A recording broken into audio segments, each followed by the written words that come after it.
Hey tea heads, this is Don from Mayleaf. Under this towel is a long-awaited tea cake release. It actually was mistakenly shown during the bloopers reel at the end of 2022. And I tried to blur it out so nobody would know what it was, but the determined tea heads out there zoomed in and figured out the name. And since then, I quite regularly get asked the question, when is this cake coming out? So for some of you, this is not a surprise. For most of you, I think it is. This is Push Button Smile. Check out the cover by Celine. A different style, a different direction, because this is a black tea cake, our first black tea cake at Mayleaf. So we wanted to change up the stylings of the drawings, the subject of the drawings. You can see this is a mechanized old school typewriter, back in the mechanical age. And the typewriter is personified. So you can see it's got eyes, nose and a mouth, and it's smiling. And if you look closely, you can see that all of the typewriter keys are emoticons, and the name Push Button Smile, for obvious reasons. I really, really love this cover and I love this direction, and I'm looking forward to seeing if we can make more cakes like this. So let me tell you the story behind this cake. So this cake was inspired by bizarrely aged Tianhong, which was a black tea that we released a few years ago that had been stored in a particular way that made it taste fermented, taste sort of alcoholic. And as soon as we tasted it, we knew that we wanted to experiment with low oxygen environments for black tea. So what we did is we looked for a black tea, and in May 2020, we found this Fengqing black tea. So this is picked in May 2020. This comes from Fengqing, the most classic area for black tea in Yunnan. This comes from the Chaomu Daiyezhong variety, and I can't remember the elevation, but it's relatively high up. Picking and processing on this. So this is picked and processed exactly like a black tea. We then sampled it. We said, yes, this has that raisiny note to it that we were looking for to try out this technique. So what we asked them to do was press it into cakes, which makes a more low oxygen environment in there, and then wrap it into bamboo and then seal it completely with plastic. So essentially just make it an airtight environment. And then it was stored in Yunnan for a couple of years. And then it was brought to us and it arrived end of last year, November 2022. Which is why it made its way to the video, because I was thinking that I was going to release it around Christmas time, but then the release schedule got all backed up and it had to be delayed, which is why we're releasing it now in 2023. So this is a black tea cake from Yunnan, but it's gone through a little bit of a different processing in that it's been stored for a couple of years in an airtight, low oxygen environment. So the idea was that that might bring about some similarities to bizarrely aged Tianhong. It's not going to be exactly the same, but some similarities, a little bit more of a fermented note to it. And I have, of course, tasted this tea because, it has been around, and I'm not going to resist for that long. So I do have an idea of the taste. It's been about, I would say, 2-3 months since I've tasted it. So I'm coming at it a little bit, with a reset palate, and the smell coming off the cake is very, very strong. Smells of grapefruit. I get a lot of grapefruit. Reminds me of ancient haze. That, again, slightly fermented craft beer, grapefruit quality, but I'm getting ahead of myself. So I have tasted this tea, but a few months ago. Let's take a look at the leaves. Lovely. It's nice to see a black tea cake. So you get a different color palette to the raws and the ripes and the whites that we normally press. Deep, dark, raisin black, raisin brown leaves and some golden buds. Let's break into this cake.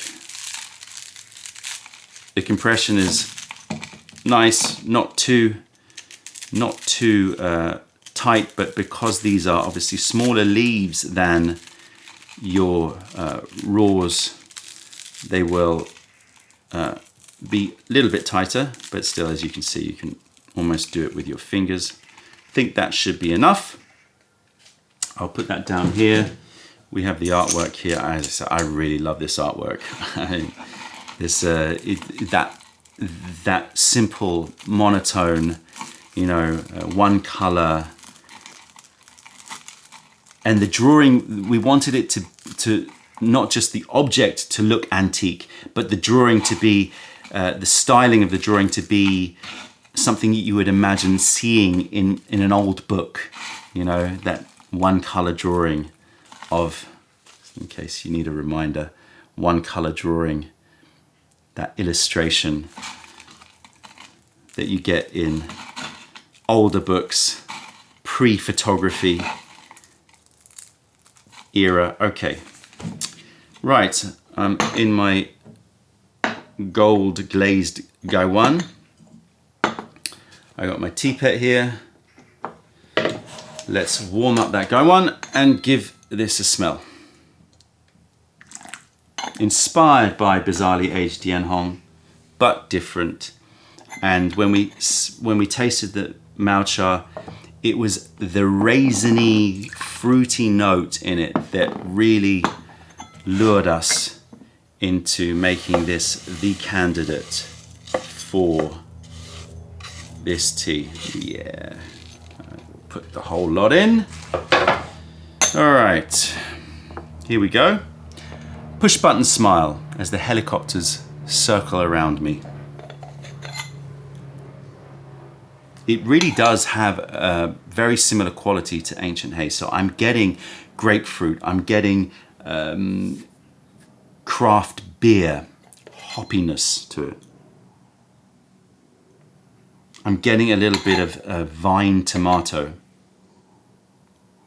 I'm getting some port wine, deeper, fruitier. I'm getting some amaros like Fernet Branca, you know, so it's alcoholic, but it's more herbal. It's got a slight anise quality to it as well, but more complicated than just anise, like lots of different herbals. You know how these herbal bitters have a whole array of secret herbs and spices that they put in. Sweet molasses is in there.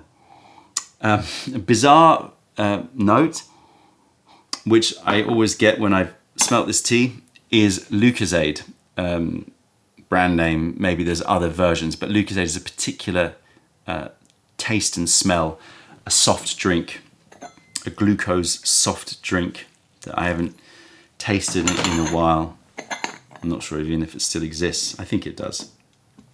Right, Ducky gets first dibs.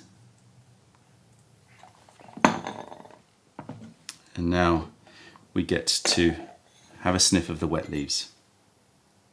Some chocolate covered raisins. Some medicinal honeys. A very classic black tea aroma as well. So it's not gonna shock anybody to say this is not black tea. It's not been transformed that much. It has a very classic, rich, sweet black tea aromatics. But then the addition of like grapefruit chews, a slight ferment like button mushrooms. But the chocolate covered raisins are very forward. Some woods as well.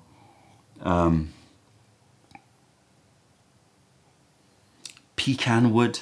Been doing a lot of smoking recently because it's summer here, and pecan wood smoke. but not smoke, just the pecan wood. Okay, let's brew this up. We're going to brew at 95 degrees.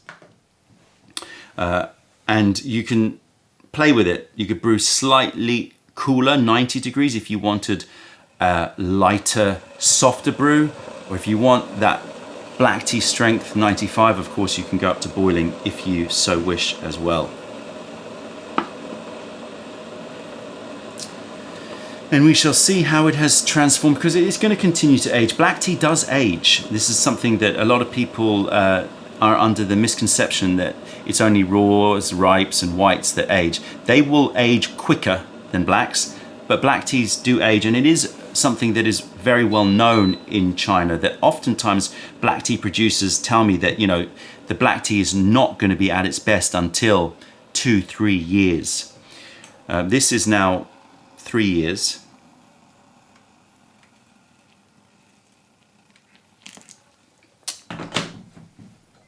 And I'm going to go for relatively short infusions. I should have brought a strainer, so I'm going to have to be a little bit careful with my gap here on the Guy 1. Colour is a lovely burnished chestnut red orange colour. I'm pretty terrible at describing colours, let's face it, but it's glowing and it works very well with the blue of this blue walnut chapan, I have to say. Okay, let's focus on texture. Cheers, everybody.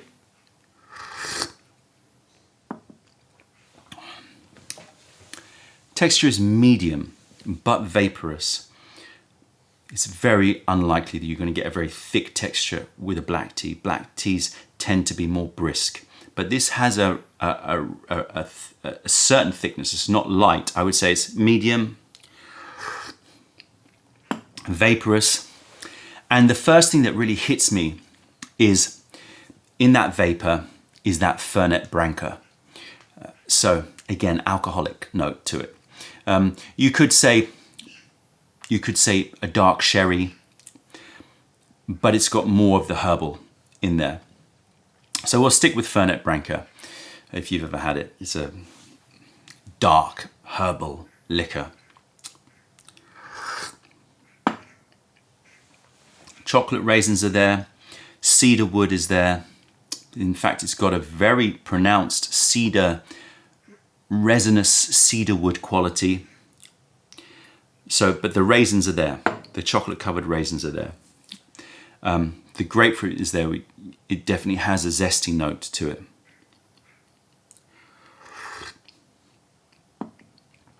There are some caramel notes to it as well. Some leather notes to it.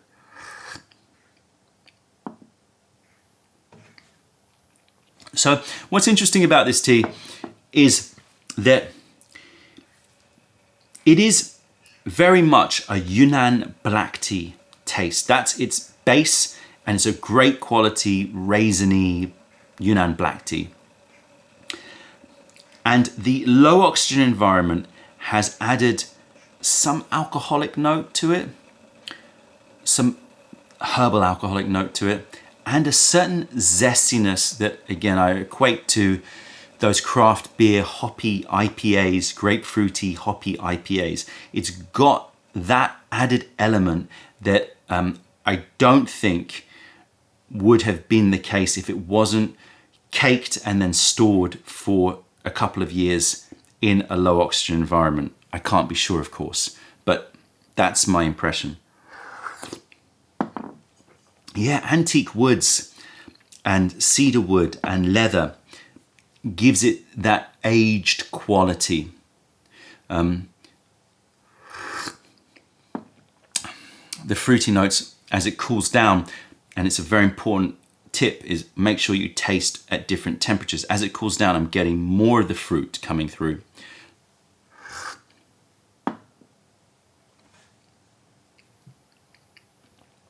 A touch of sweet orange with those raisins and those Fernet Brancas. Lovely. And a very Yeah. Lovely finish. It's got a bite. It's got a black tea bite. It's got, oh sorry, I was picking up a little bit of treacle on the nose just there. But it's got a bite. It's got a quench. It is a black tea. But then it leaves you with herbal honey sweetness. Again, whatever that means. Imagine it's maybe a more wild honey that has a little bit more of a wild, foresty, herbal quality, or imagine that the honey has somehow been infused. I don't think you can do that, but oh, actually, maybe you can. Somehow been infused with some Chinese herbal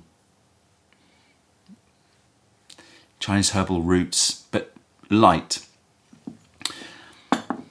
Just an added level of complexity to the tea.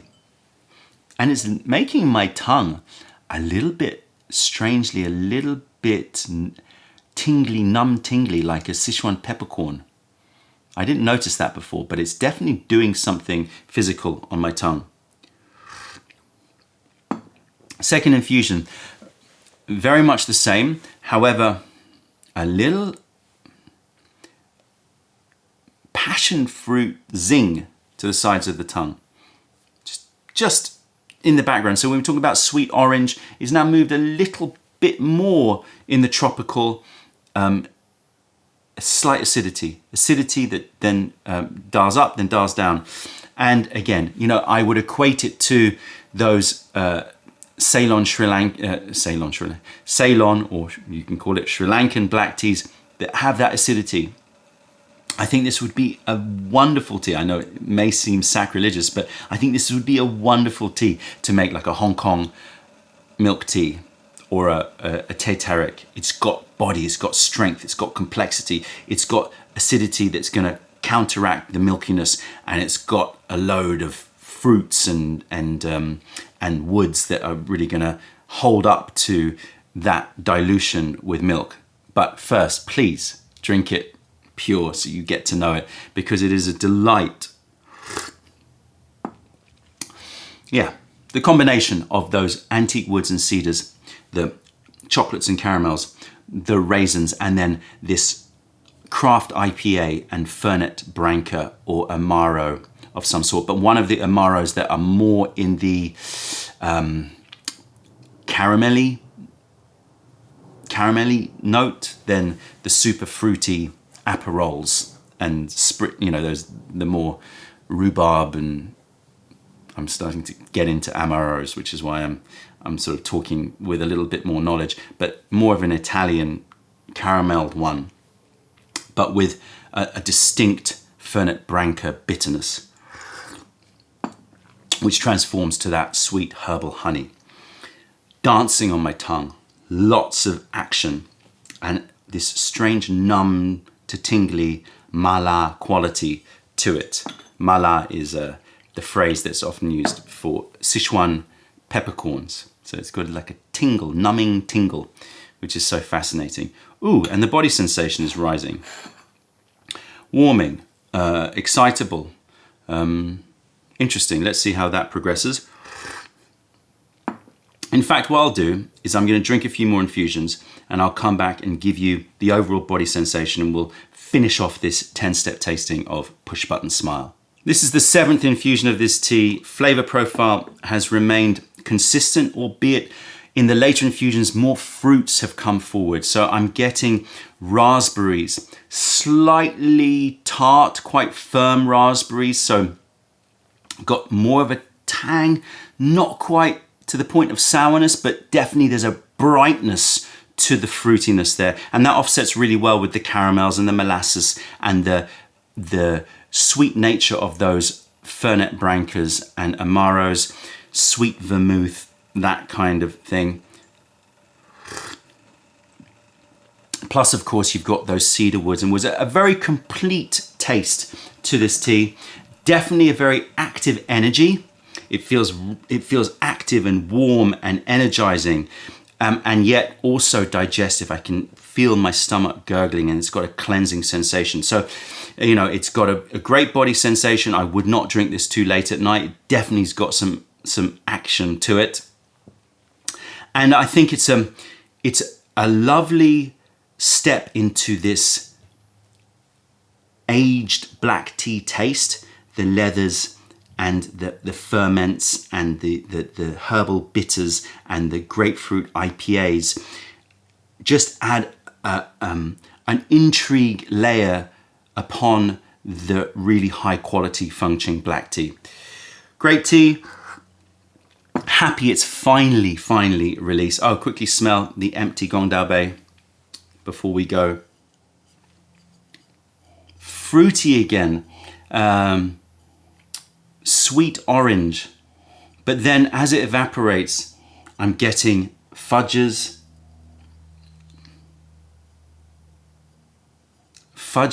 and antique woods, leather. Very much got an aged quality to the smell, which is exactly what we were hoping to get. That try to bring in the aged, you know, ripe HR sort of quality to a black tea. It's not extreme. The tea itself still shines through, but it's a sprinkling on top that adds complexity and intrigue. Push button smile. Finally, out for your delectation. That's it, tea heads. Check out our other videos, taste our teas wherever you are in the world by browsing mayleaf.com, and come visit us if you're ever in London. Other than that, I'm Don from Mayleaf. Thank you for being a part of the revelation of true tea. Stay away from those tea bags. Keep drinking the good stuff and spread the word, because nobody deserves bad tea. Bye. Delectation.